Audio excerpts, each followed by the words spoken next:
दोस्तों, दुनिया के मोस्ट वांटेड आतंकवादियों में से एक दाऊद इब्राहिम, जिससे पूरी दुनिया खौफ खाती है। आज भी कई देशों की सीक्रेट एजेंसीज चोरी छुपे दाऊद का पता ठिकाना ढूंढने की कोशिश में लगी है, लेकिन वो अभी तक उसे नहीं खोज पाई। उसी दाऊद इब्राहिम का एक दूसरा चेहरा भी है, जिसके बारे में बहुत कम लोग जानते हैं, और वो है प्यार, मोहब्बत, आशिकी और दिल लगी वाला चेहरा, जहां वो अपने प्यार के लिए किसी भी हद तक चला जाता है और कभी कभी तो उसका प्यार दूसरों के लिए डर का सबब भी बन जाता है। दोस्तों, आतंक की दुनिया का ये डॉन अपनी रंगीन मिजाजी जिंदगी के लिए बहुत ज्यादा चर्चा में रहता है और समय समय पर इसका किसी न किसी भारतीय अभिनेत्री के साथ नाम जुड़ता ही रहता है। हालांकि ये अब बहुत कम हो गया है, लेकिन 80 से 90 के दशक में आए दिन किसी न किसी के साथ दाऊद का नाम जुड़ा होता था। ये वो दौर था जब दाऊद का इन्फ्लुएंस बॉलीवुड में बहुत ज्यादा हुआ करता था, और वहीं से दाऊद और कुछ बॉलीवुड अभिनेत्रियों के प्यार के किस्से भी निकले, जो आज के इस वीडियो में हम आपको बताने वाले हैं। तो दोस्तों, वीडियो को पूरा जरूर देखिए, क्योंकि आज बहुत कुछ आपको सीक्रेट जानने को मिलने वाला है। लेकिन उसके पहले चैनल पर आप नए हैं और अभी तक हमारा चैनल सब्सक्राइब नहीं किया है तो सब्सक्राइब जरूर कर लीजिए। दोस्तों, फिल्म राम तेरी गंगा मैली की फेम एक्ट्रेस मंदाकिनी को तो आप जानते ही होंगे। जी हाँ, वही एक्ट्रेस जिन्होंने अपने हॉट सीन से बॉलीवुड में तहलका मचा दिया, क्योंकि उस दौर में हॉट सीन की एक प्रकार से ये शुरुआत ही थी, जिसका पूरा क्रेडिट इस फिल्म के प्रोड्यूसर राज कपूर को जाता है। जैसे ही ये फिल्म रिलीज हुई और लोगों ने देखा तो उसे खूब पसंद किया। आज भी ये फिल्म भारत की कुछ हिट फिल्मों की लिस्ट में गिनी जाती है, और बस ये फिल्म थी जिसके बाद मंदाकिनी का जादू दर्शकों के साथ साथ बॉलीवुड के सरगना दाऊद इब्राहिम के ऊपर भी चल गया। कहा जाता है कि दाऊद इब्राहिम मंदाकिनी को बहुत ज्यादा पसंद करता था, और इस रूमर की शुरुआत असल में साल 1994 में तब हुई, जब एक क्रिकेट स्टेडियम से मंदाकिनी और दाऊद की एक फोटो जारी हुई। ये फोटो रातों रात सनसनी की तरह वायरल हो गई। ये वो दौर था जब बॉलीवुड में दाऊद इब्राहिम का बहुत कंट्रोल हुआ करता था, और कहा यह भी जाता है कि दाऊद ने मंदाकिनी को काम न देने पर कई बार प्रोड्यूसर और डायरेक्टर को धमकाया भी था। अब इस बात में कितनी सच्चाई थी ये तो दोनों ही जानते हैं, क्योंकि मंदाकिनी ने हमेशा इंटरव्यू में इन दोनों के बीच किसी भी तरह के रिलेशनशिप से इनकार किया है, लेकिन उन्होंने इतना जरूर एक्सेप्ट किया है कि वो दोनों दोस्त थे। हालांकि इतने कह देने भर से उनके ऊपर संदेह कम नहीं हुआ,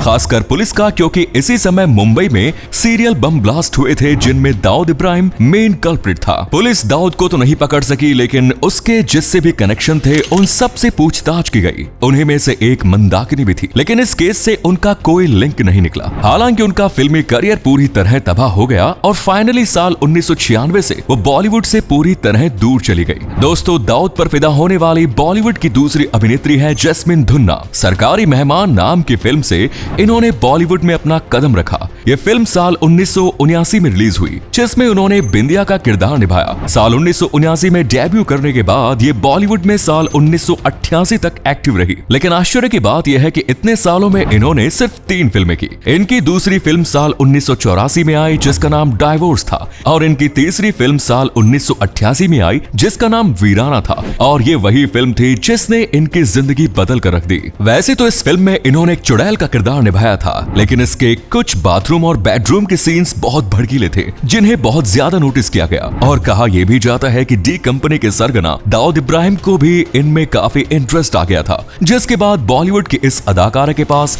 अंडरवर्ल्ड से बहुत ज्यादा फोन कॉल आने लगे। अब साल 1988 के बाद इनका क्या हुआ ये किसी को कुछ नहीं पता, ये पूरी तरह से गायब है। लेकिन कुछ रिपोर्ट्स में ये कहती है कि इन्हें दाऊद इब्राहिम के साथ एक सीक्रेट अफेयर में देखा गया, और शायद वही इनके गायब होने की वजह बनी। वही कुछ रिपोर्ट्स ये भी कहती हैं कि ये शादी करके कहीं विदेश में सेटल हो गई, और कुछ रिपोर्ट्स में ये दावा किया जाता है कि इनकी मम्मी की डेथ होने की वजह से ये डिप्रेस्ड हो गई और इन्होंने हमेशा के लिए बॉलीवुड छोड़ दिया। कहानी कई है, जिनमें सबसे सटीक कौन सी है कोई नहीं जानता, पर इतना जरूर है कि दाऊद इब्राहिम का दिल इन पर भी फिसला था। दोस्तों, इस लिस्ट में अगली अभिनेत्री है अनीता अयूब, जो वैसे तो पाकिस्तान की एक लीडिंग एक्ट्रेस और मॉडल रह चुकी है, लेकिन बॉलीवुड में भी उनकी काफी ज्यादा प्रेजेंस रही है। 1993 में प्यार का तराना नाम की फिल्म से अनीता अयूब ने बॉलीवुड में एंट्री की। इन्होंने बॉलीवुड में अपने काम से कुछ आग नहीं लगाई थी, लेकिन फिर भी बॉलीवुड के गलियारों में इनका नाम काफी चर्चा में रहता था, जिसका कारण था अंडरवर्ल्ड डॉन दाऊद इब्राहिम से इनका सीक्रेट अफेयर। और दाऊद और इनके बीच के सीक्रेट अफेयर वाली बात बॉलीवुड और पूरे देश में तब सामने आई जब जावेद सिद्दीकी नाम के एक फिल्म मेकर को बहुत ही ब्रूटल तरीके से मरवा दिया गया। जांच पड़ताल में सामने आया कि इसके पीछे दाऊद का हाथ था, लेकिन इसके बाद जो बात पता चली वो और भी ज्यादा शॉकिंग थी। दाऊद ने इस फिल्म मेकर को सिर्फ इसलिए मरवाया था क्योंकि इसने अनीता अयूब को काम देने से मना कर दिया था। दोस्तों, ये तो सिर्फ एक घटना है। 90 का दौर वो दौर था जब बॉलीवुड में दाऊद का सिक्का चलता था। बड़े बड़े लोगों को प्रोटेक्शन देने के नाम पर उनसे पैसा वसूलता, और जो कोई पैसे नहीं देता या जो कोई दाऊद के हिसाब से काम नहीं करता, दाऊद उसे मरवा देता था। अब इसमें जावेद सिद्दीकी का नाम हो, फिर टी सीरीज के फाउंडर गुलशन कुमार हो, दाऊद किसी को भी नहीं बख्शता था। तो दोस्तों, ये थी बॉलीवुड की कुछ अभिनेत्रियां जिनके दाऊद इब्राहिम से अफेयर के चर्चे गली गली में मशहूर थे। उम्मीद है वीडियो पसंद आया होगा, तो एक लाइक जरूर करें। दाऊद इब्राहिम के बारे में आप क्या सोचते हैं, कमेंट्स में बताएं। धन्यवाद।